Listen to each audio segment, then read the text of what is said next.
Bagaimana konflik kekerasan terjadi? Setelah reformasi awal tahun 1999, masyarakat Indonesia dikejutkan oleh konflik kekerasan komunal bernuansa agama dan etnis. Konflik-konflik ini sangat mengerikan. Misalnya, dalam konflik di Maluku yang berlangsung dari Januari 1999 hingga Januari 2003, tercatat 5.000 orang meninggal dunia. Sekitar 500.000 orang menjadi pengungsi, serta hampir 80% dari fasilitas dan bangunan rusak. Tahukah Anda, konflik ini hanya dipicu oleh perkelahian 2 orang pemuda. Tapi mengapa konflik ini meledak dan sulit dipadamkan hingga 4 tahun lamanya, serta memakan ribuan korban? Marilah kita mengenali dan memahami konflik. Konflik kekerasan berkecamuk karena ada suatu peristiwa. Misalnya perkelahian, pembunuhan, sengketa, perebutan kekuasaan, dan lain-lain. Inilah yang disebut pemicu konflik. Pemicu bisa dilihat peristiwanya dan akibatnya.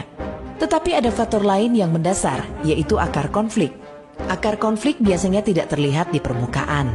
Akar konflik ini bisa berupa ketidakadilan, diskriminasi, korupsi, dan lain-lain. Selama akar ini masih ada, maka konflik sulit dihilangkan. Akar konflik ini seperti ranting-ranting pohon yang kering. Jika ada pemicu, maka dengan mudah terbakar. Ketika ranting mulai terbakar, maka apinya bisa merembet karena ditiup angin, hingga terjadi kebakaran hutan yang luas.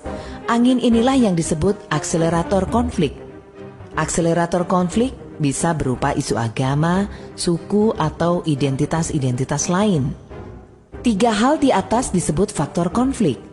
Selain faktor konflik, suatu konflik berlangsung karena ada aktor. Siapakah mereka? Provokator, yaitu aktor-aktor utama yang terlibat dalam konflik. Aktor ini kadangkala memiliki logika yang abnormal. Logika yang abnormal ini biasa disebarkan dalam bentuk informasi yang distortif. Informasi yang bias ini nantinya mempengaruhi kelompok kedua, yaitu kelompok rentan.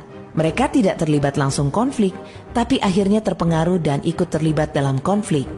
Aktor ketiga adalah kelompok fungsional, yaitu kelompok yang tanggung jawab utamanya adalah menghentikan kekerasan dan mencegah meluasnya konflik. Aktor fungsional ini berperan sebagai pemadam kebakaran. Jika aktor fungsional ini gagal atau terlambat memadamkan api-api kecil, maka pengaruh provokator akan terus merembet ke kelompok-kelompok rentan. Maka konflik akan makin meluas. Konflik akan mengalami berbagai fase, dari fase ketegangan, terjadi kekerasan, jatuhnya korban, dan terus meluasnya konflik.